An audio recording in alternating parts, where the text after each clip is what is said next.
على آله وصحبه وبارك وسلم دائما أبدا أما بعد أعوذ بالله من الشيطان الرجيم بسم الله الرحمن الرحيم الأخلاء يومئذ بعضهم لبعض عدو إلا المتقين يا عبادي لا خوف عليكم اليوم ولا أنتم تحزنون الذين آمنوا بآياتنا وكانوا مسلمين ادخلوا الجنة أنتم وأزواجكم تحبرون آمنت بالله صدق الله مولانا العظيم قال الله تبارك وتعالى جل وعلا ان اللہ وملائکتہ یصلون علی النبی یا ایہا الذین آمنوا صلوا علیہ وسلموا تسلیما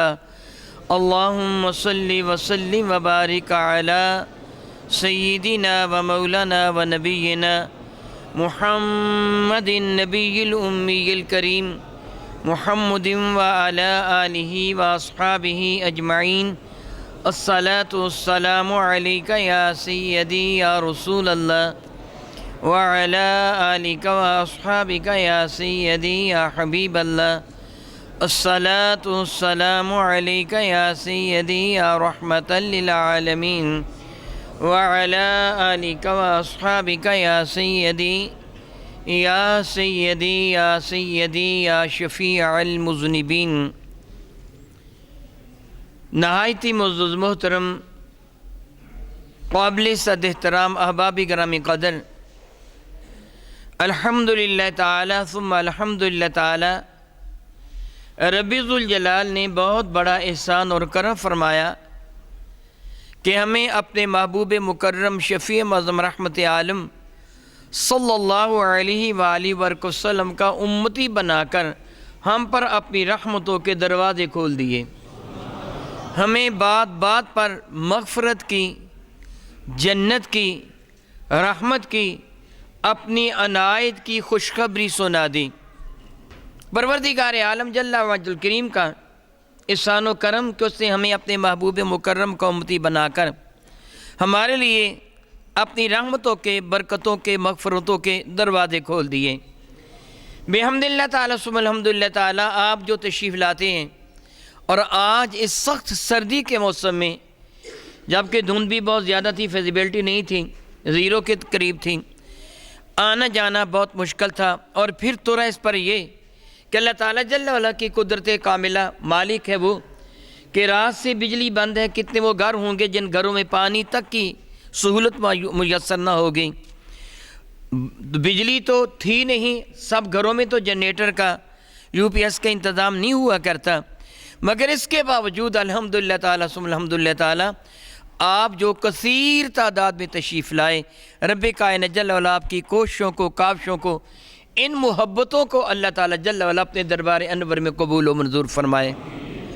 آج پہلی مرتبہ نہیں، متعدد مرتبہ یہ بات میں کہہ چکا ہوں، آپ جو تشریف لاتے ہیں، جو زحمت اٹھاتے ہیں، بلکہ میں اپنے احباب کو یہ کہا کرتا ہوں، آپ بھی بے شک ان کو یہ میری طرف سے ترغیب دے دیں، میں ترغیب دیا کرتا ہوں۔ میرے پاس کو دوست صاحباب آتے ہیں اور آ کر وہ یہ کہتے ہیں کہ شاہ صاحب ہمارا کام نہیں چل رہا، یا فلاں پریشانی ہے، فلاں پریشانی ہے، وہ اپنی پریشانیوں کا تذکرہ کرتے ہیں، تو میں ان کو کہا کرتا ہوں کہ محفل ذکر کے بعد جو دعا ہوتی ہے اس میں شامل ہو جایا کریں۔ میں یہ کیوں کہتا ہوں؟ میں ان کو ایک مثال دے کے سمجھایا کرتا ہوں، بطور مثال وہ 5 7 10 آدمی 15 آدمی وہ خواتین و حضرات بیٹھے ہیں، تو میں مثال یوں دیا کرتا ہوں کہ اگر میں بارگاہ رب العزت میں یہ دعا مانگوں، اور امام کا یہی فرض ہے کہ وہ اپنے لیے تنہا دعا نہ مانگے بلکہ پوری قوم کے لیے دعا مانگے۔ اگر امام تنہا اپنے لیے دعا مانگے تو گناہ گار ہو جائے گا، جس طرح میں آپ کے موجودگی میں اپنے لیے دعا مانگو اور آپ کو شامل نہ کروں تو گناہ گار ہو جاؤں گا، اللہ ناراض ہو جائے گا کہ تو اپنے لیے مانگ رہا ہے، میرے دوسرے بندوں کے لیے کیوں نہیں مانگ رہا؟ اس لیے اس کی ذمہ داری سب کے لیے دعا مانگے۔ تو میں مثال دیا کرتا ہوں کہ اگر میں یہ جملہ کہوں کہ اللہ تعالیٰ ہم پہ رحمت نازل فرما، ہم یہاں 5 7 10 15 20 افراد بیٹھے ہیں، میں یہ بارگاہ رب العزت میں عرض کر دوں کہ اللہ تعالیٰ ہم پر رحمت نازل فرما، چلو میں گناہ گار سہی، میں سیاکار سہی، میری دعا قبول نہ بھی ہو، اگر آپ 15 افراد آمین کہہ دیں گے، میں کیا جانتا ہوں کہ کس کی آمین قبول ہو جائے۔ اگر ایک کی آمین بھی قبول ہوگی تو سب پر رحمت نازل ہو گئیں۔ اس اعتبار سے میں ان کو کہا کرتا ہوں کہ میرے اور آپ کے کریم آقا رب ذوالجلال کے محبوب تاجدار ارب و عجم شفیع معظم رحمت عالم صلی اللہ تعالیٰ علیہ وآلہ وسلم کا ارشاد گرامی قدر ہے کہ جہاں 40 ایمان والے جمع ہوتے ہیں ان میں کوئی نہ کوئی اللہ کا برگزیدہ ولی ضرور ہوا کرتا ہے، جس کے صدقہ سے باقی لوگوں کا بیڑا بھی پار ہو جاتا ہے۔ اور جہاں تک اخلاص کا تعلق ہے، ابھی آپ انشاءاللہ تعالی اس موضوع پہ کچھ سنیں گے بھی، جہاں تک اخلاص کا تعلق ہے، اللہ تعالیٰ جل وعلا کو یہ عمل اخلاص بہت ہی زیادہ محبوب ہے، بہت ہی زیادہ محبوب ہے۔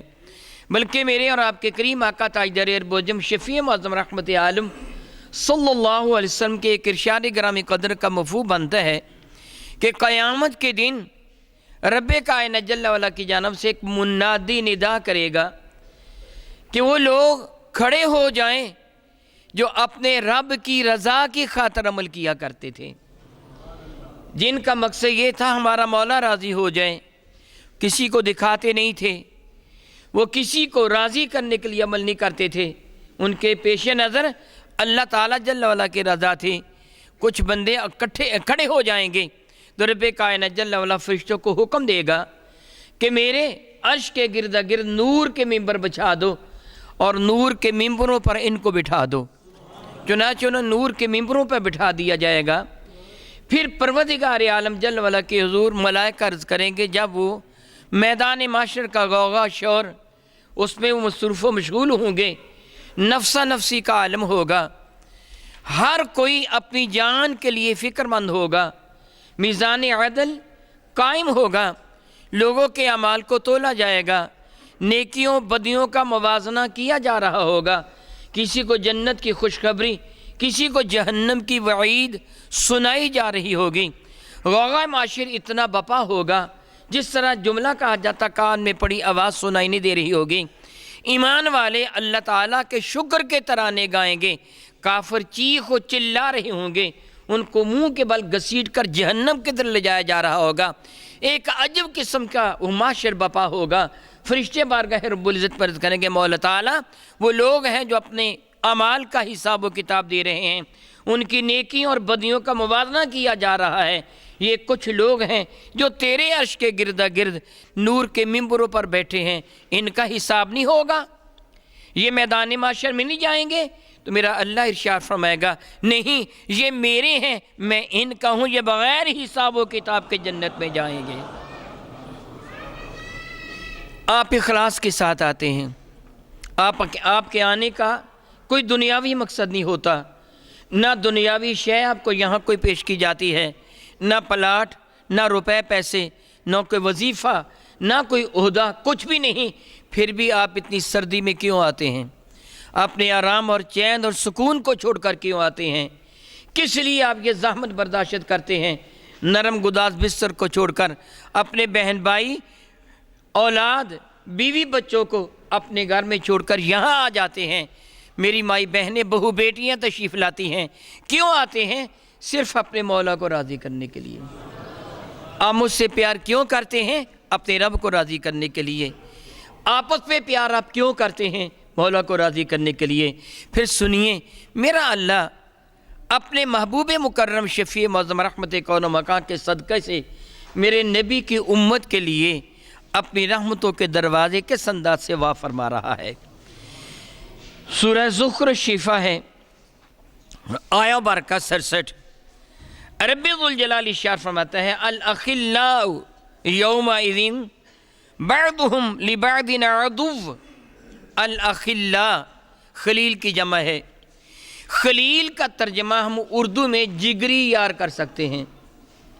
خلیل وہ جو اپنے دوست کی خاطر، اپنے محبوب کی خاطر اپنا سب کچھ قربان کر دے۔ جس طرح میں اور آپ سارے کے سارے اس بات سے بہت اچھی طرح واقف ہیں کہ انبیاء علیہ الصلوۃ والسلام کے عظیم گھروں میں رب کائنات نے حضرت سیدنا ابراہیم علیہ السلام کو خلیل کا لقب عطا فرمایا۔ سارے انبیاء ہی خلیل ہیں، سارے انبیاء ہی اللہ تعالیٰ جل وعلا کے خلیل ہیں، میرے نبی بھی اللہ کے خلیل ہیں، سارے انبیاء اللہ کے خلیل ہیں، لیکن بطور خاص رب کائنات نے حضرت ابراہیم علیہ السلام کو خلیل کا لقب عطا فرمایا۔ جس طرح آپ یہ جانتے ہیں میرے نبی سچے ہیں کہ نہیں، جو اب میرے نبی کی جھوٹ کی نسبت کرے وہ کافر ہو جائے گا۔ میرے نبی کے اہل بیت اطہار سچی ہے کہ نہیں، میرے نبی کے صحابہ سچے ہیں کہ نہیں، مگر جب آپ صدیق اکبر کہیں گے تو کون مراد ہوگا؟ حضرت ابوبکر۔ حالانکہ میرے نبی سے بڑھ کر کائنات میں سچا کون ہے اللہ کے بعد؟ صدیق اکبر تو پھر میرے نبی ہیں، لیکن جب ہم صدیق اکبر کہتے ہیں تو سیدنا ابوبکر مراد لیے جاتے ہیں۔ قرآن کریم فرقان ہے، حق و باطل کو جدا جدا کر دینے والا ہے، میرے نبی بھی حق و باطل کو جدا جدا کر دینے والے ہیں، سارے صحابہ اہل بیت اطہار حق و باطل کو جدا جدا کر دینے والے ہیں، لیکن جب فاروق کہا جائے گا تو حضرت عمر مراد دیے جائیں گے۔ علی ھذا القیاس باقی صحابہ کرام رضوان اللہ تعالی اجمعین، سیدنا عثمان غنی، سیدنا علی مرزا، دیگر صحابہ کرام، ہر ایک کا اپنا اپنا مرتبہ مقام ہے۔ اسی اعتبار سے سارے نبی خلیل ہیں، لیکن اللہ تعالی نے حضرت ابراہیم کو خلیل قرار دیا۔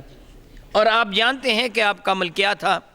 قرآن مجید فرقان مجید میں آپ کے لیے رب کائنات ارشاد فرماتا ہے، اذ قال لہ ربہ اسلم قال اسلمت لرب العالمین، جب بھی ان کے رب نے انہیں حکم دیا کہ تم نے یہ کام کرنا ہے، انہوں نے فوراً بغیر کسی حیل و حجت کے عرض کیا مولا میں حاضر ہوں۔ حتیٰ کہ وہ اللہ تعالیٰ کے برگزیدہ نبی، بلکہ اتنی عظمت والے نبی کہ بعد میں آنے والے سارے انبیاء بشمول میرے اور آپ کے کریم آقا امام الانبیاء حضور رسول مرشد رحمت عالم صلی اللہ علیہ وسلم کے، یعنی حضور کے ساتھ سارے انبیاء حضرت ابراہیم کے بعد آنے والے حضرت ابراہیم کی ملت کے پیروکار ہیں۔ میرے نبی بھی حضرت ابراہیم کی ملت کے پیروکار ہیں، ہم سارے ملت ابراہیمی والے ہیں۔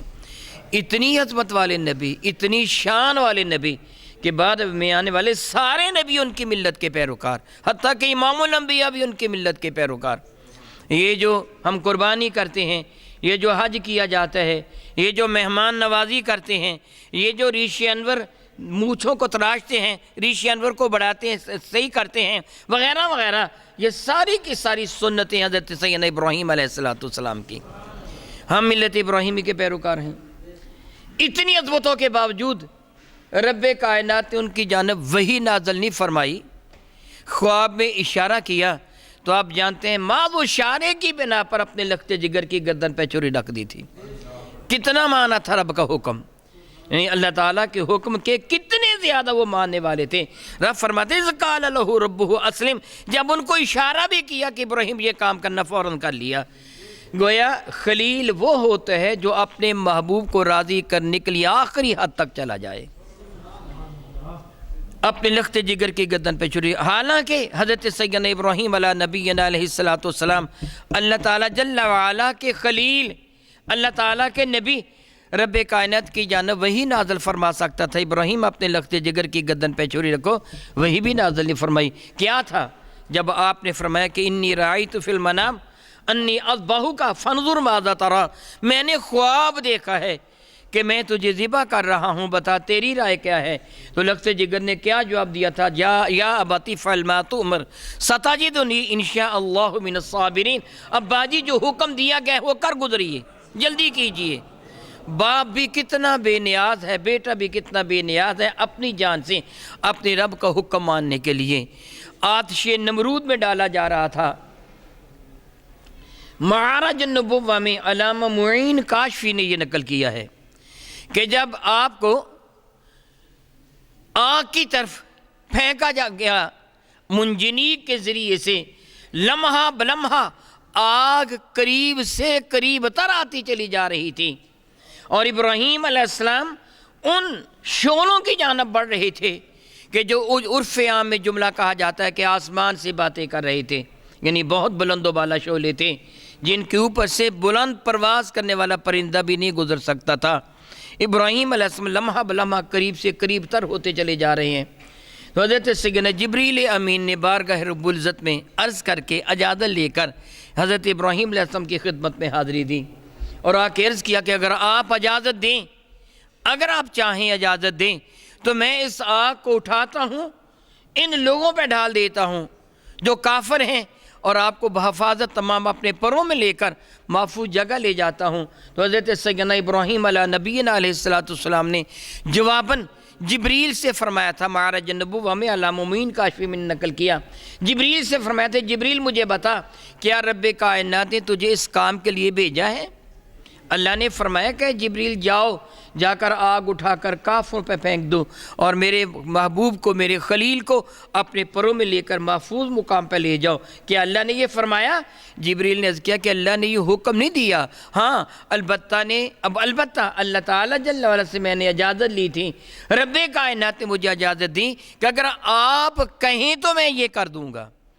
رب نے یہ اجازت دی کہ اگر میرا ابراہیم یہ کہے کہ آگ اٹھا کر کافر پہ ڈال دو تو ڈال دینا، ابراہیم کہے کہ مجھے اپنے دامن میں لے کر ایک طرف لے جا تو لے جانا۔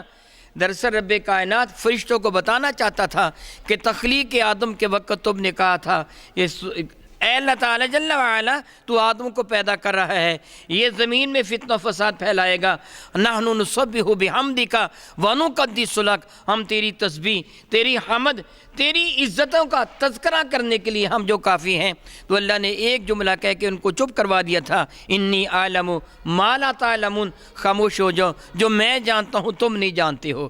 آج بتایا جا رہا ہے جبریل تو جا کے میرے خلیل کو یہ پوچھ لے۔ ابراہیم علیہ السلام سے جبریل نے پوچھا تو ابراہیم علیہ السلام نے جواباً یہ فرمایا، اگر اللہ نے تجھے اس کام کے لیے نہیں بھیجا تو پھر اما الیک فلا، پھر مجھے بھی تیری ضرورت نہیں ہے، تو یا چلا جا۔ تو جبریل امین نے عرض کیا کہ حضور لمحہ بلمحہ آگ قریب سے قریب تر آ رہی ہے، اگر آپ کو میری ضرورت نہیں تو نہ صحیح رب سے ہی عرض کر لیجئے مولا مجھے آگ سے بچا لیں، اللہ تعالیٰ سے عرض کر لیجئے۔ تو جبریل امین کو جواباً حضرت ابراہیم علیہ السلام نے فرمایا تھا، اے جبریل کیا میرے اللہ کو علم ہے کہ اس کے خلیل کو آگ میں ڈالا جا رہا ہے؟ وہ جانتا ہے؟ تو جبریل نے کیا کیوں نہیں، وہ تو جانتا ہے، اس کے علم میں ہے۔ تو فرمانے لگے پھر اس کی عزت کی قسم اگر وہ مجھے جلانا چاہتے ہیں تو میں جل جانا چاہتا ہوں، میں اس کی رضا کے مطابق عمل کرنا چاہتا ہوں، میں اس کی رضا کے مطابق عمل کرنا چاہتا ہوں، وہ جو چاہتا ہے میں وہی چاہتا ہوں۔ تو خلیل پھر کون ہوا کہ جو اپنے محبوب کو راضی کرنے کے لیے اپنی جان کی بازی بھی لگا دے، اپنی اولاد بھی قربان کر دے، اپنا مال و دولت بھی قربان کر دے، جو اپنا سب کچھ انحصار کر دے اپنے دوست کی خاطر، اس کو کیا کہتے ہیں؟ خلیل۔ ہاں بتائیے اسے کیا کہتے ہیں؟ خلیل۔ یہاں رب کائنات کیا فرماتا ہے؟ الاخلاء، دنیا میں جو ایک دوسرے کے خلیل تھے، جگری یار تھے، جان قربان کرنے والے تھے، ایک دوسرے پر اپنا سب کچھ نچھاور کرنے والے تھے، ایک دوسرے سے محبت کی بینگیں بڑھانے والے تھے، ایک دوسرے پر جان نچھاور کرنے والے تھے، اپنا سب کچھ دوسرے کو پیش کر دینے والے تھے، مگر تھے وہ کافر۔ میرا اللہ فرماتا ہے الاخلاء یومئذ بعضهم لبعض عدو، آج قیامت کے دن خلیل، میں خلیل کا معنی بھی بیان کر چکا ہوں، جگری یار، وہ بھی ایک دوسرے کے بدترین دشمن بن جائیں گے، الا المتقین، لیکن متقی ایسے نہیں ہوں گے، مگر متقی ایسے، بلکہ وہ ایک دوسرے سے محبتیں کرنے والے ہوں گے، ایک دوسرے سے پیار کرنے والے ہوں گے، ایک دوسرے کا احترام کرنے والے ہوں گے، ایک دوسرے کے لیے رب کائنات کی حضور دعائیں کرنے والے ہوں گے۔ یہ ان کی شان ہوگی جو صاحب تقوی ہیں، جو متقی ہوں گے۔ رب کائنات جل وعلا کے محبوب مکرم شفیع معظم رحمت عالم صلی اللہ تعالی علیہ وآلہ وبرکاتہ وسلم سے حضرت سیدنا علی المرتضی کرم اللہ تعالی وجہ الکریم اس حدیث سے بارکہ کو روایت کرتے ہیں۔ امام محی السنہ نے شرح سنہ میں اس کو نقل فرمایا ہے۔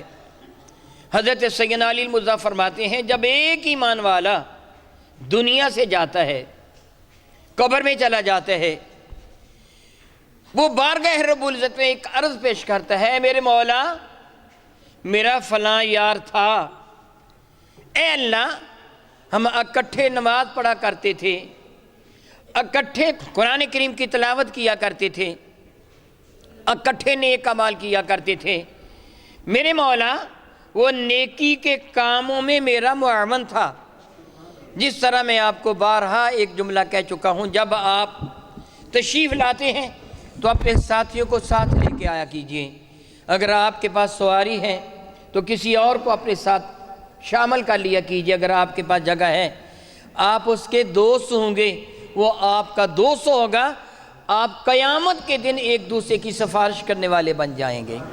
وہ عرض کرے گا، مولا وہ مجھے نیکی کی ترغیب دیا کرتا تھا، مجھے نماز پڑھنے کا کہا کرتا تھا، اس سے بتایا تھا مولا تعالیٰ تیری توحید کے بارے میں حدیث کا مفہوم بیان کر رہا ہوں، تیرے نبی کی رسالت کے بارے میں مجھے بتایا تھا، وہ نیکی کے کاموں میں میرا معاون تھا، مولا تو نے میری قبر کو جنت بنا دیا، تو نے مجھے جنت عطا فرما دی ہے، مولا میرے دوست کو محروم نہ رکھنا، اس کو بھی جنت عطا فرما دینا، اس کی وجہ سے مجھے جنت ملی ہے نا، مولا اسے محروم نہ رکھنا، مولا تعالیٰ جس طرح تو نے مجھے ہدایت دی ہے، میرے ایمان کی حفاظت کی ہے، مولا تعالیٰ تو اس کے ایمان کی حفاظت بھی فرمانا، مولا تعالیٰ اس کو بھی تو جنت عطا فرمانا۔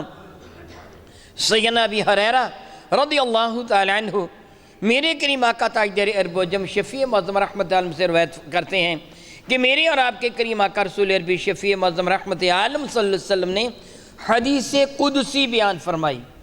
حدیث قدسی اس حدیث کو کہا جاتا ہے کہ یہ اللہ رب العزت جل وعلا کا کلام ہوتا ہے، زبان مصطفیٰ سے ادا ہوتا ہے۔ ویسے تو آپ اچھی طرح جانتے ہیں، متعدد مرتبہ سن چکے ہیں، قرآن مجید فرقان مجید کس کا کلام ہے؟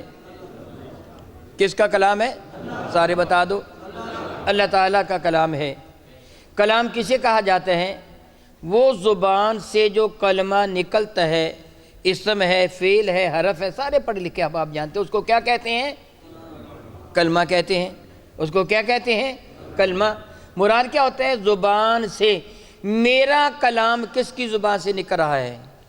میری زبان سے۔ میرا کلام کس کی زبان سے نکل رہا ہے؟ میری بات آپ سمجھ رہے ہیں کہ نہیں سمجھ رہے ہیں؟ اگر سمجھ رہے ہیں تو مجھے جواب دے دیں۔ میرا کلام کس کی زبان سے نکل رہا ہے؟ میری زبان سے۔ میری زبان سے میرا کلام نکلے گا۔ کس قدر حیران کن بات ہے کہ کلام اللہ کا ہے، زبان مصطفیٰ کی ہے۔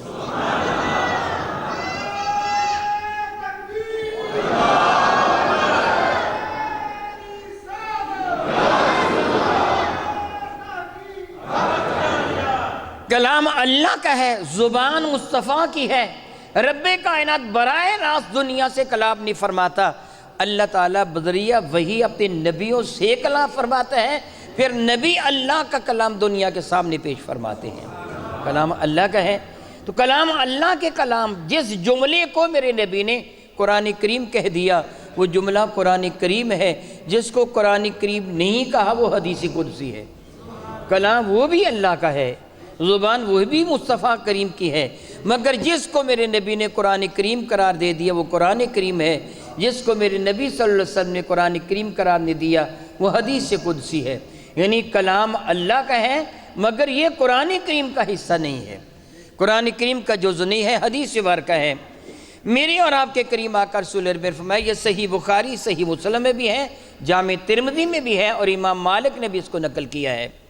میرے کریم فرماتے ہیں ان اللہ تبارک و تعالی یقول یوم القیامہ، قیامت کے اللہ تعالیٰ اعلان فرمائے گا، یہ اللہ کا کلام ہے، کیا فرمائے گا؟ این المتحابون لجلالی، کون ہے جو میری عزت کی وجہ سے آپس میں محبت کیا کرتے تھے، میری وجہ سے آپس میں پیار کیا کرتے تھے، ان کا آپس میں جو تعلق تھا، خواہ وہ رشتہ دار بھی کیوں نہ تھے، خواہ وہ قریبی ماں باپ کیوں نہ تھے، وہ بیٹا بیٹی کیوں نہ تھے، میاں اور بیوی کیوں نہ تھے، وہ آپس میں صرف اس لیے حسن سلوک کرتے تھے کہ ہمارا مولا راضی ہو جائے۔ بحمد اللہ تعالیٰ ثم الحمد للہ تعالیٰ، اللہ تعالیٰ کے شان و کرم سے آپ نے یہ گزشتہ جمعۃ المبارک کو میاں بیوی کے بارے میں سنا تھا، ان کے حقوق و فرائض، اس سے پہلے اولاد کے بارے میں سنا تھا، اور آپ کو یاد ہوگا میرے اور آپ کے کریم آقا رسول عربی شفیع معظم رحمۃ اللہ نے ایک آدمی کے لیے ارشاد فرمایا تھا، جسے دیکھ کر صحابہ نے عرض کیا تھا یا رسول اللہ اس کا حسن و جمال، اس کا قد کاٹ، اس کی جوانی یا رسول اللہ کتنی اعلیٰ ہے، مگر اس کا حال کیا ہے؟ میرے نبی تشریف فرماتے، صحابہ بھی حاضر خدمت ہیں، وہ آدمی قریب سے گزرا، کام کاج کرنے کے لیے چلا گیا، جا کے دکان کھولی، صحابہ کہنے لگے کاش اس کی جوانی، اس کا حسن، اس کی رانائی، اس کا قد کاٹ، اس کی طاقتیں اللہ کی راہ میں جہاد کرتے صرف ہوتی، اتنا تنومند جوان ہے مگر یہ کام کر رہا ہے۔ میرے نبی نے فرمایا تھا خبردار خاموش ہو جاؤ، سنو، اگر یہ کام اس لیے کر رہا ہے، رزق حلال اس لیے کما رہا ہے، رزق حلال کما کے اپنے بیوی بچوں کا پیٹ بھرے گا، اپنے بوڑھے والدین کی خدمت کرے گا، اپنے بہن بھائیوں کو یہ بے نیاز کرے گا بھیک مانگنے کی ذلت سے، یہ ان کے لیے رزق کمانے کے لیے نکلا ہے۔ سنو، میں اللہ کا نبی گواہی دیتا ہوں، یہ اللہ کی راہ میں نکلا ہے، اگر رزق کماتا ہو مارا جائے گا، مرتبہ شہادت پا جائے گا۔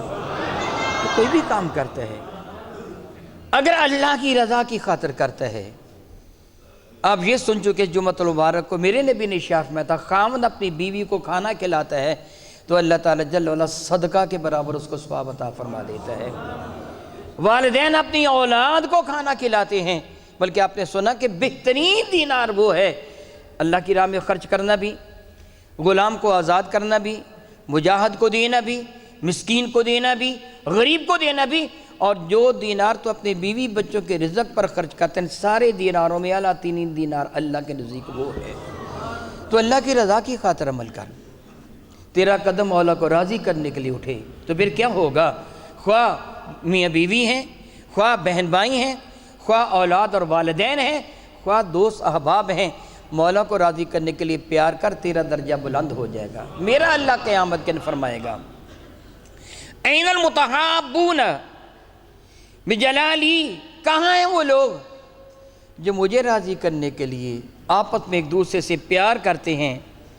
الیوم اذلہم فی ذلی، آج میں ان کو اپنے دامن کرم کا سایہ عطا فرماؤں گا، آج میں ان کو اپنا سایہ عطا فرماؤں گا، آج میں ان کو جنت کا سایہ، میدان محشر میں میں ان کو عرش کا سایہ عطا فرماؤں گا۔ اللہ اکبر، اللہ اکبر، اللہ اکبر۔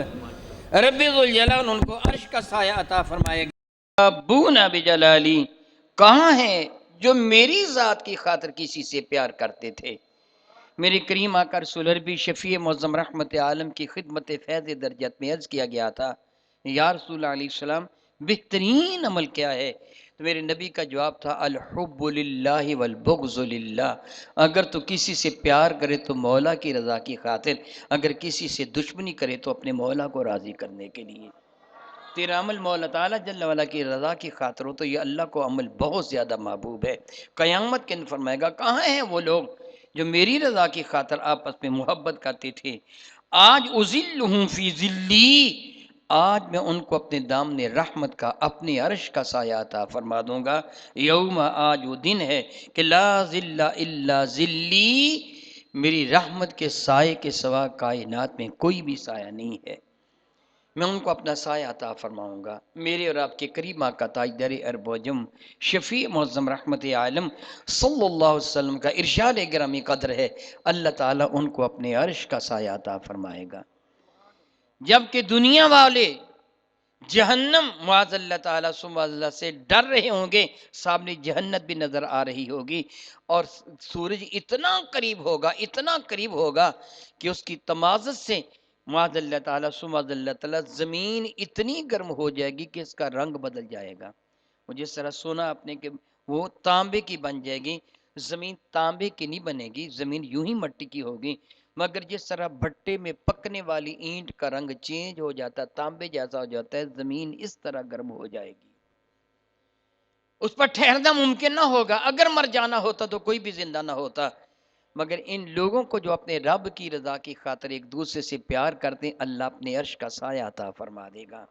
رب ذوالجلال ارشاد فرماتے ہیں ان کو کیا کہا جائے گا؟ قرآن مجید فرقہ سورہ زخرف شریفہ کی یہ 68 نمبر آیت مبارکہ، یا عبادی لا خوف علیکم الیوم ولا انتم تحزنون، او میرے بندو آج تم پر کوئی بھی خوف نہیں ہے، نہ کوئی غم ہے، میں رب جو تمہارا ہوں۔ خوف و غم کیا؟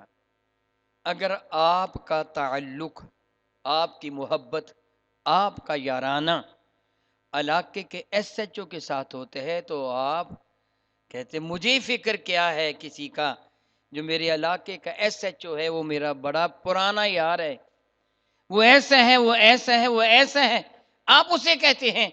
وہ تیرا معمولی ایس ایچ او یار ہو تو تیری بات نہیں کوئی ٹوکتا، تو جس کا یار پھر رب ہوگا، جس پر مہربان میرے نبی ہوں گے، اسے خوف کیا ہوگا، اسے غم کیا ہوگا، اسے دکھ کیا ہوگا؟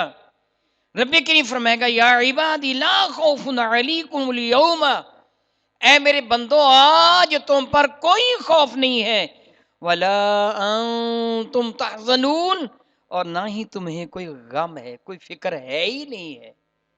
سبحان اللہ تعالی و بحمدہ، سبحان اللہ تعالی و بحمدہ۔ رب کریم ارشاد فرمائے گا یہ کون لوگ ہیں کہ جن کو رب کریم یہ ارشاد فرمائے گا، جو محبت کرنے والے ہیں؟ میرا اللہ فرمائے گا الذین آمنوا بآیاتنا وکانوا مسلمین، یہ وہ لوگ ہیں، ارشاد فرما رہا ہے قرآن پاک میں، یہ کن کو خوشخبری سنائی جائے گی؟ کیا تم چاہتے ہو کہ قیامت کے دن یہ خوشخبری تمہارا مقدر بنے؟ کیا تمہاری تمنا ہے کہ یہ خوشخبریاں قیامت کے دن تمہیں سنائی جائیں، عزت و عظمت کے تاج تمہیں پہنائے جائیں، جنت کے حلے تمہیں زیب تن کروائے جائیں؟ تم چاہتے ہو؟ اگر چاہتے ہو تو پھر ایک تو یہ کہ اللہ کی رضا کے لیے ایک دوسرے سے پیار کرو، دوسرے یہ الذین آمنوا بآیاتنا، یہ وہ لوگ تھے جو ہماری ایتوں پر ایمان لانے والے تھے، وکانوا مسلمین، اور سر تسلیم خم کر دینے والے تھے، ہمارا ہر حکم ماننے والے تھے۔ آج ان کو یہ عزت اس لیے عطا فرمائی جا رہی ہیں، رب کائنات جل وعلا ان کو کیا ارشاد فرمائے گا؟ سبحان اللہ تعالی و بحمدہ، سبحان اللہ و بحمدہ، ادخلوا الجنت، جاؤ جنتوں میں داخل ہو جاؤ، جاؤ جنتوں میں داخل ہو جاؤ، تمہارا حساب و کتاب بھی نہیں لیا جا رہا، تم پہ رحمتوں کی بارش برسائی جا رہی ہے۔ ادخلوا الجنت، انتم، تم بھی داخل ہو جاؤ، وازواجکم، اپنی بیویوں کو بھی ساتھ لے جاؤ، جاؤ ان کو بھی ساتھ لے جاؤ، اپنے اہل و عیال کو بھی ساتھ لے جاؤ، اور قیامت کے دن تیری کتنی تعظیم و توقیر کی جائے گی۔ تو تنہا نہ جا، جا اپنے خاندان کو بھی ساتھ لے جا۔ کیوں ایسے کہا جائے گا؟ ظاہر ہے اگر میرے دل میں میری ماں کی محبت ہے، اگر میرے دل میں میرے ابا کی محبت ہے، اگر میرے دل میں میرے بہن بھائیوں کی محبت ہے، اگر میرے دل میں میری بیوی میرے بچوں کی محبت ہے، تو پھر اگر میں ان کو تکلیف میں دیکھوں تو مجھے غم ہوگا کہ نہیں ہوگا؟ میں آپ سے سوال کر رہا ہوں، بتائیے ہوگا کہ نہیں ہوگا؟ تو رب ان کو کیا فرمائے گا؟ آج میں تمہیں غم زدہ ہونے ہی نہیں دوں گا، آج میں تمہیں غم زدہ۔ پھر قرآن مجید فرقان حمید میں دوسری جگہ ارشاد فرماتا ہے وَلَكُمْ فِيهَا مَا تَشْتَهِي أَنفُسُكُمْ وَلَكُمْ فِيهَا مَا تَدَّعُونَ، اشتہا کہتے ہیں پیاس کو، بھوک کو، جو بھوک ہے اس کو اشتہا عربی میں کہتے ہیں۔ وَلَكُمْ فِيهَا مَا تَشْتَهِي أَنفُسُكُمْ، جنت میں تمہیں ملے گا ما تشتہی انفسکم، جو خواہش تیرے دل میں پیدا ہوگی، تیرے نفس میں پیدا ہوگی، تیرے دل میں خیال پیدا ہوگا، تیری زبان پر کلمات آئیں گے نہیں، تیرا رب پہلے تجھے عطا فرما دے گا۔ تو نہیں میرے دل میں خواہش پیدا ہوئی مجھے فلاں چیز ملے، میرے دل میں خواہش پیدا ہوئی کہ بطور مثال مجھے پیاس لگی ہے، میرے دل میں خواہش پیدا ہوئی مجھے پانی ملے، میں نے کسی کو کہا مجھے پانی دو، اور اس نے بغیر کسی ہچکچاہٹ کے فوراً ہی پانی کا پیاسا وہ پیالہ، کاسا، گلاس جو بھر رکھا تھا تیار کھڑا تھا دینے کے لیے، فوراً مجھے پیش کر دیا یہ لے لو، تو آپ کہیں گے کس قدر اس کی عزت افزائی کی جا رہی ہے۔ وہ پانی کا پیالہ لیے قریب کھڑا ہے، جو ہی اس سے پانی مانگا فوراً پیش کر دیا۔ یہ تب ہے جب میں نے مانگا، رب فرماتا تو مانگے بھی نہیں، تیرے دل میں خواہش پیدا ہوگی، میں رب تجھے عطا کر دوں. وَلَكُمْ فِيهَا مَا تَشْتَهِي أَنفُسُكُمْ، جو تمہارے دلوں میں خواہش پیدا ہوگی میں رب تم کو عطا فرماتا چلا جاؤں گا. وَلَكُمْ فِيهَا، اور تمہارے لیے جنت میں کیا ہوگا، مَا تَدَّعُونَ، جو مانگتے جاؤ گے میں رب عطا کرتا چلا جاؤں گا، جو طلب کرتے چلے جاؤ گے میں رب عطا کرتا چلا جاؤں گا. ارشاد گرامی قدر فرماتے ہیں کہا جائے گا ادخلوا الجنت انتم وازواجکم تحبرون. اللہ اکبر، خوشی مناتے ہوئے یہ تمہاری عزت افزائی، تمہارا پروٹوکول ہے، جاؤ جنتوں میں چلے جاؤ، تم بھی چلے جاؤ، تمہاری بیویاں بھی چلی جائیں جنت میں. اور پھر عالم کیا ہوگا، میرا اللہ فرماتا ہے، میرے کریم کی زبان وہی ترجمان سے خبر دیتا ہے، یطاف علیہم بصحاف من ذہب، اللہ اکبر اللہ اکبر، واکواب وفیہا ما تشتہی الانفس وتلذ الاعین. میرا اللہ ارشاد فرماتا ہے پھر ان کا عالم کیا ہوگا، ان کی حالت کیا ہوگی، ان کے ساتھ سلوک کیا جا رہا ہوگا. یطاف، طواف کا لفظی معنی ہوتا ہے گھومنا، طواف کا لفظی معنی ہوتا ہے چکر لگانا، گھومنا، لیکن ہم عرف عام میں لفظ طواف کے لیے وہ گھومنا مراد لیتے ہیں جو حرم کعبہ کے گرد گرد گھوما جاتا ہے. میرے اور آپ کے کریم آقا رسول ربی کا ارشاد گرامی قدر ہے کہ تعظیم و توقیر کی نیت سے سوائے حرم کعبہ کے کسی بھی جگہ کا طواف نہیں کیا جا سکتا. جو تعظیمی طواف ہوتا ہے نا، بعض لوگ مزار کا طواف کرتے ہیں، حرام ہے، وہ تعظیم کی نیت سے گھومتے ہیں. تعظیم کی نیت نہ ہو تو گھومنا ناجائز نہیں ہے. ہل چلانے والا پورے کھیت کا طواف کرتا ہے، کوئی ناجائز نہیں ہے. طواف کا لفظی معنی ہوتا ہے گھومنا. تعظیم و توقیر کی نیت سے، عظمت کی نیت سے کسی کا بھی چکر لگانا سوائے حرم کعبہ کے حرام ہے. صرف حرم کعبہ کا طواف تعظیم کے لیے کیا جائے گا. مطلقاً طواف کا معنی گھومنا ہوتا ہے، یہاں وہی مراد ہے. یطاف علیہم، ان کے گرد گرد گھوم پھر رہے ہوں گے، مراد حاضر ہوں گے. جس طرح ابھی تھوڑی دیر پہلے میں ایک مثال دے کے بیان کر چکا ہوں کہ میری خدمت کی خاطر کوئی ایک دو دوست پیالے پانی کے لیے کھڑے ہوں کہ جو ہی اس کو معمولی سی بھی پانی کی ضرورت ہوگی ہم اسے پیش کر دیں گے، آپ کہیں گے کس قدر اس کی عزت افزائی کی جا رہی ہے، کس قدر اسے پروٹوکول دیا جا رہا ہے کہ مانگنے سے پہلے اس کے پاس پیالے وہ گلاس لیے وہ کھڑے ہیں پانی کے. میرا اللہ فرماتا ہے اہل جنت تمہاری حالت کیا ہوگی، یطاف علیہم بصحاف من ذہب واکواب، ان کے گرد گرد جنت کے حور و غلمان سونے کے پیالے لیے، سونے کے وہ گلاس لیے، ان میں آب کوثر ڈھالے ان کے گرد گرد گھوم رہے ہوں گے. تمہیں ضرورت ہے تو لے لو، ضرورت ہے تو لے لو، ضرورت ہے تو لے لو، نہ دور نہیں جانا پڑے گا. ان کی نوکری کریں گے، جنت کے حور و غلمان ان کی نوکری کریں گے. سبحان اللہ تعالی و بحمدہ، کس قدر احسان ہے رب کائنات جل وعلا کا ان پر کہ جو اپنے رب کی رضا کی خاطر کسی سے تعلق قائم کرتے ہیں، محبت کرتے ہیں، پیار کرتے ہیں. ضمن میں یہ بات عرض کر رہا ہوں، میں آپ سے ایک سوال کرتا ہوں، آپ نے میرے سوال کا وہ جواب دینا ہے جو آپ کے نزدیک صحیح ترین جواب ہے. کسی آج یہ میں محفل مبارکہ کا انعقاد کر رہا ہوں نا، میرے شیخ دنیا سے تشریف لے گئے، ان کے سال ثواب کے لیے بھی. میرے داماد میرا بیٹا دنیا سے تشریف لے گئے، ان کے سال ثواب کے لیے بھی. ایک مرید اپنے شیخ سے جو تعلق قائم کرتا ہے وہ کس کو راضی کرنے کے لیے کرتا ہے؟ سارے بتا دو. الحمدللہ تعالیٰ آپ نے سچ کہا ہے، آپ نے سچ کہا. ایک مرید اپنے شیخ سے تعلق صرف مولا کی رضا کی خاطر کرتا ہے، دنیاوی کام کے لیے نہیں کہ میرا یہ کام نہیں چل رہا میں کسی کا مرید ہو جاتا ہوں، نہیں. اس کا ایک مقصد ہوتا ہے، اللہ اور اس کے رسول کی رضا اس کے پیش نظر ہوا کرتی ہے. اور پھر اس کو مرتبہ اور مقام کیا ملتا ہے، رب کائنات جل وعلا کی رحمتیں کس قدر اس کے شامل حال ہو جاتی ہیں، عنایات ربانی کس قدر اس کو اپنے دامن کرم میں لے لیتی ہیں.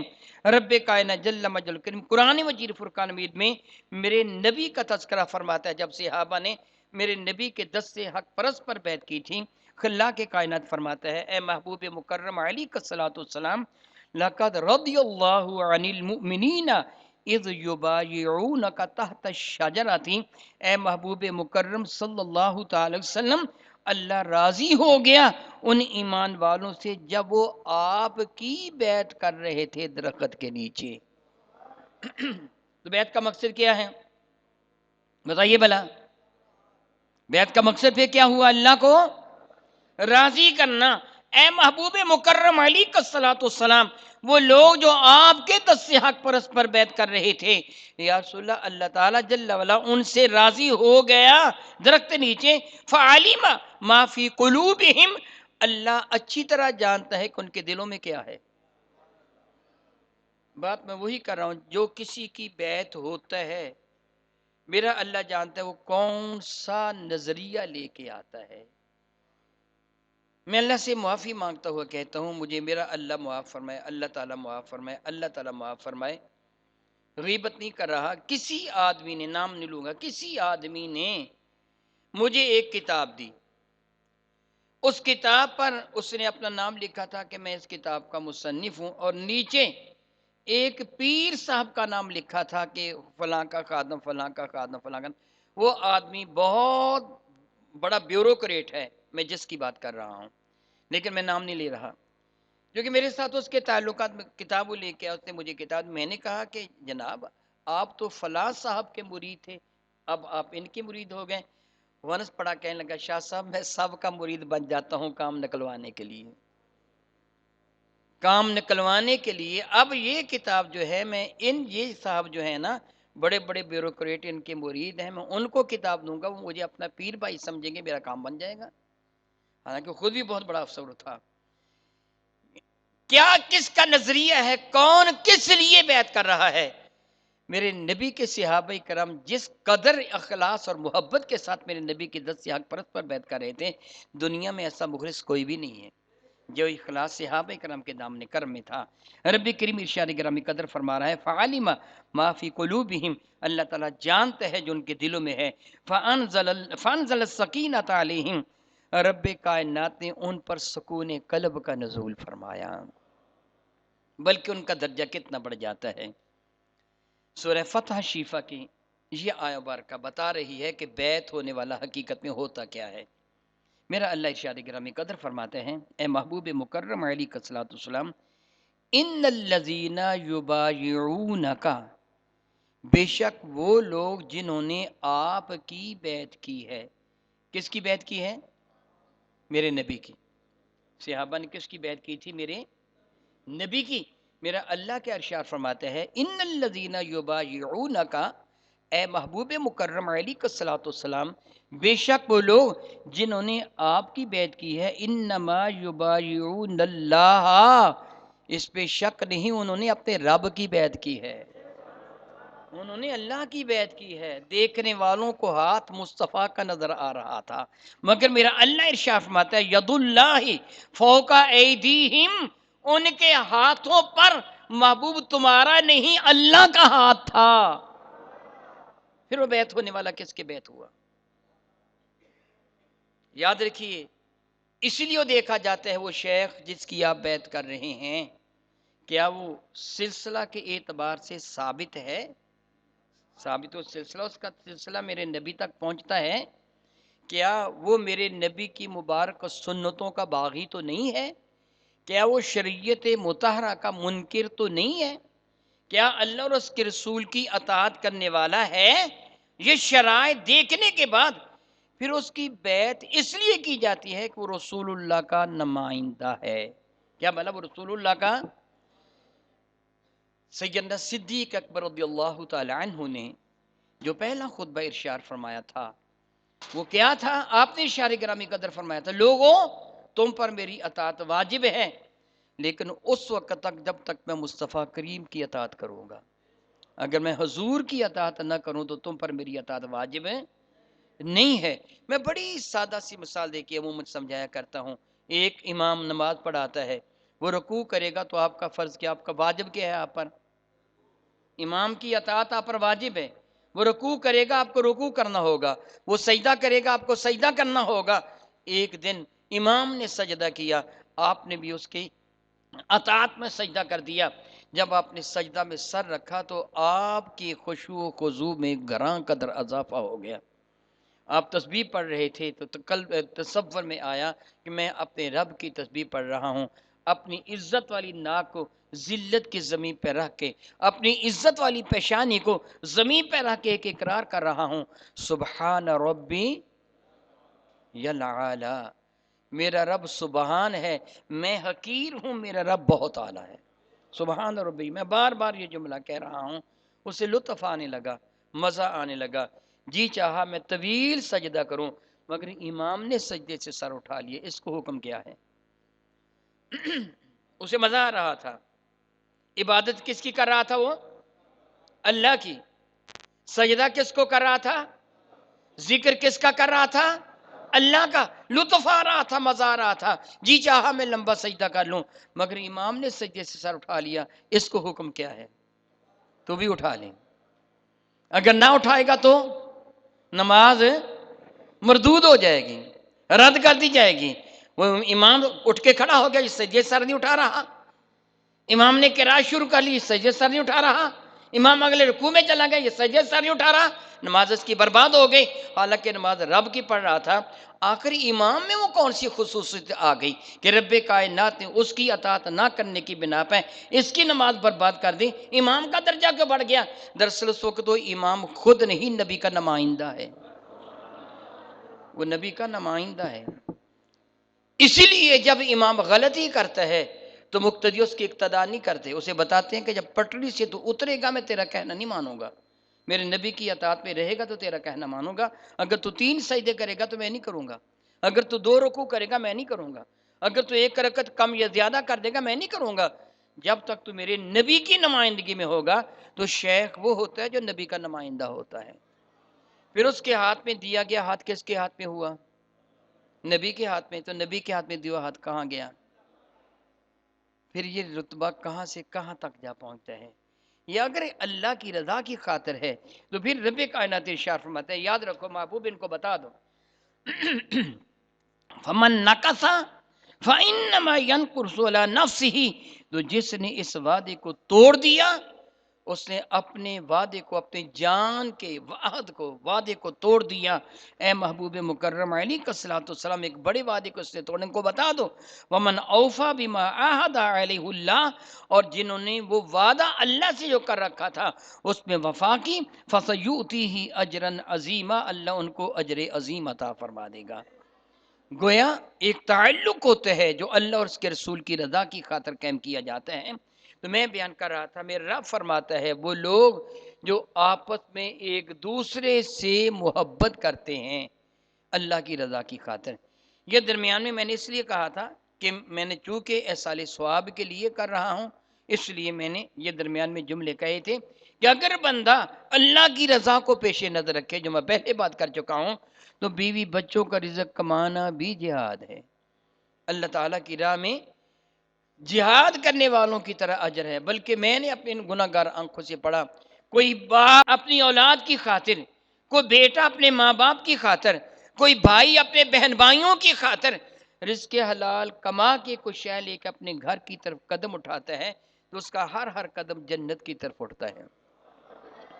آپ سن چکے ہیں جمعۃ المبارک کو کہ جو بندہ اپنی 2 بہنوں یا 2 بیٹیوں کی میرے نبی کے ارشادات عالیہ کے مطابق پرورش کرتا ہے، پھر ان سے فارغ ہو جاتا ہے، نکاح کر دیتا ہے، میرے نبی نے صحابہ کے سامنے اعلان فرمایا کہ میں مصطفیٰ اعلان کرتا ہوں، میں اور وہ جنت میں اس طرح ہوں گے جس طرح میرے ہاتھ کی یہ 2 انگلیاں۔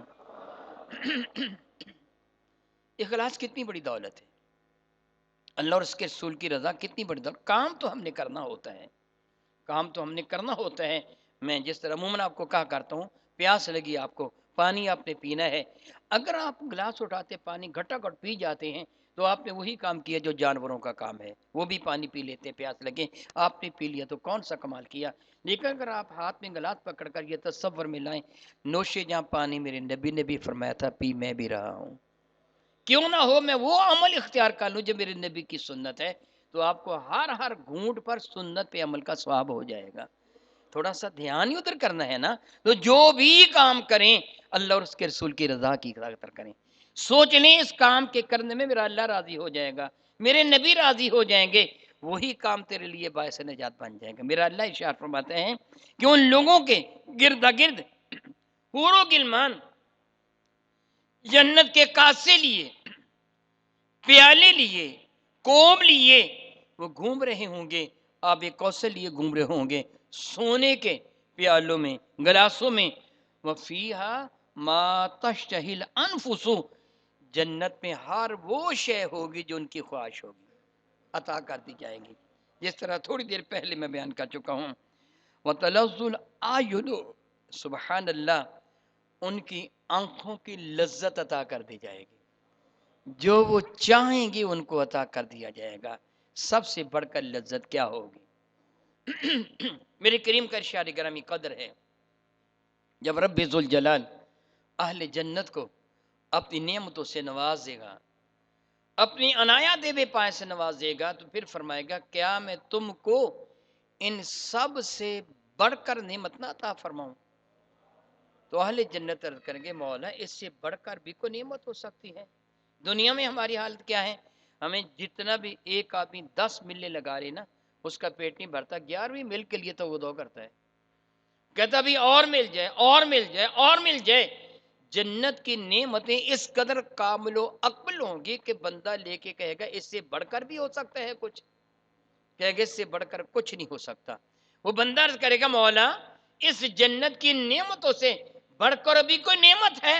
تو اللہ فرمائے گا ہاں, وہ نعمت میرا دیدار ہے, وہ نعمت میرا دیدار ہے.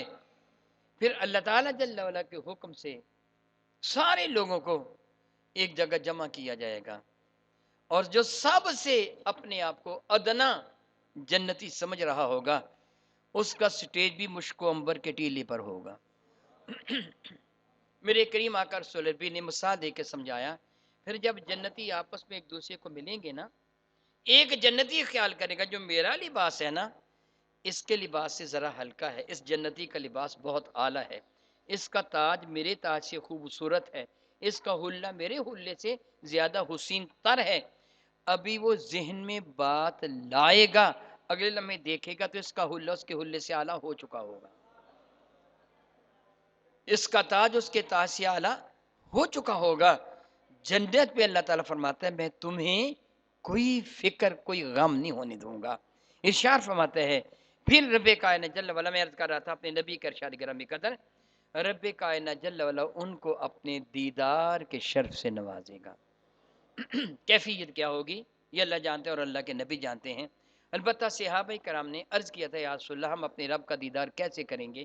تو میرے کریم آقا کی آیت کریمہ تھی کہ حضور مثال دے کے سمجھایا کرتے تھے. فرمانے لگے 14ویں رات کا چاند آسمان کے اوپر چمک رہا ہو اور کوئی بھی بادل کا چھوٹا سا بڑا ٹکڑا بھی موجود نہ ہو, تو اس چاند کی زیارت کرنے میں تمہیں کوئی دقت ہوتی ہے؟ صحابہ کرام نے کہا یا رسول اللہ نہیں. میرے نبی نے فرمایا اسی طرح اللہ کا دیدار کرنے میں بھی کوئی دقت نہیں ہوگی, مگر اس کی کیفیت کیا ہوگی وہ دنیا میں مثال دے کے نہیں سمجھایا جا سکتا. جب جنتی اللہ کے دیدار سے مشرف ہو جائیں گے نا تو ان کے حسن و رعنائی میں اتنا اضافہ ہو جائے گا کہ جو سوچا ہی نہیں جا سکتا. یعنی اللہ کا دیدار کرنے سے ان کے اپنے حسن میں بہت زیادہ اضافہ ہو جائے گا. جب واپس آئیں گے تو ان کے محلات میں حوریں, ان کی بیویاں وہ ان کی منتظر ہوں گی, وہ ان کا انتظار کر کے ان کو مبارکباد پیش کرتے ہوئے کہیں گی تمہارا حسن کتنا بڑھ گیا. جو ایمان والی خواتین ہیں وہ بھی دیدار کریں گی. یاد رکھیے جنت وہ سلطنت ہوگی جس سلطنت میں وہ بندہ بادشاہ ہوگا, اس کی بیوی ملکہ ہوگی, حور و غلمان ان کے نوکر ہوں گے, ان کے نوکر ہوں گے رب کریم کی جانب سے. پھر دیکھیے کیا ہوتا ہے, آج ایک بندہ زندہ ہے کل وہ مر جائے گا, آج بچہ ہے کل وہ جوان ہو گیا, اوج کو بالغ ہو گیا, جوانی کو پہنچ گیا. سارے قواں اپنی پیک کو پہنچے ہوئے ہیں, حسین بھی ہے, جمیل بھی ہے, نظر بھی بہت آتا ہے, سنائی بھی بہت دیتا ہے, قوت گویائی بھی بلا کی ہے. فہم و شعور کا بھی اس کو اللہ نے انبار عطا فرما رکھا ہے، مگر پھر کیا ہوگا؟ جوانی ڈھل جائے گی، زندگی ختم ہو جائے گی، موت آن دبوچے گی، یہ ساری کی ساری خوشیاں بکھر جائیں گی، کچھ بھی نہیں رہے گا، کتنی بھی آپ خوشی منا لیں، مگر اہل جنت کو کیا کہا جائے گا؟ وَأَنْتُمْ فِيهَا خَالِدُونَ، اب ہمیشہ ہمیشہ تم اس میں رہو گے، کبھی بھی تمہیں جنت سے نکالا نہیں جائے گا، کبھی یہ جوانی بڑھاپے میں تبدیل نہ ہوگی، نہ ناخن بڑھیں گے، نہ ناک کی رینٹ ہے، نہ منہ کی بو ہے، نہ بغل کی بدبو ہے، نہ جسم کا میل ہے، نہ کپڑوں کا میلا کچیلا ہونا ہے، نہ کوئی الجھن ہے، نہ فکر ہے، نہ پیشاب ہے، نہ پخانہ ہے۔ کسی بندے نے سوال کیا تھا ایک اللہ کے ولی سے، یہ کیسے ہو سکتا ہے کہ بندہ کھائے بھی اور پیے بھی مگر نہ پیشاب کی ضرورت ہو، نہ پخانہ کی ضرورت ہو؟ آپ نے بڑا پیارا جواب دیا، تو اپنی ماں کے پیٹ میں 9 ماہ تک رہا تھا، پیشاب کیا تھا، پخانہ کیا تھا؟ کب کیا؟ جب تو دنیا میں آیا، آتے ہی پخانہ کر دیا؟ جب تک اپنی ماں کے پیٹ میں تھا وہ بے نیاز ہے، وہ محتاج نہیں ہے۔ میرے نبی فرماتے ہیں کھانا کھائے گا، پانی پیے گا، خوشگوار ایک ڈھکار سا آئے گا، سب کچھ اللہ تعالیٰ حذف فرما دے گا، وہاں تو ایسی کوئی بھی شے نہیں ہے۔ جنت میں نعمتیں بھی نہیں، نعمتیں ہیں، پھر نعمتیں دے کر واپس نہیں لی جائیں گی، ان میں اضافہ ہوتا چلا جائے گا۔ ذرا سوچئے، جو جملہ میں بالکل ابتدا میں کہہ چکا ہوں، مولا تیرا کتنا کرم ہے کہ تو نے ہمیں اپنے محبوب کا امتی بنا لیا، تیرا کتنا احسان ہے کہ تو نے رسول رحمت صلی اللہ علیہ وسلم کو امتی بنا کر ہم پر اپنی رحمتوں کے دروازے کھول دیے، اپنی عنایات وفایت کے دروازے کھول دیے۔ یقین جان لیجئے، میرے سامنے قرآن مجید فرقان میں کھلا پڑا ہے، میں اللہ تعالیٰ کی عزت کی قسم اٹھا کر قرآن پاک پر ہاتھ رکھ کر یہ جملہ کہہ رہا ہوں، یہ سارے کا سارا صدقہ ہے میرے نبی کا، سارے کا سارا صدقہ ہے میرا۔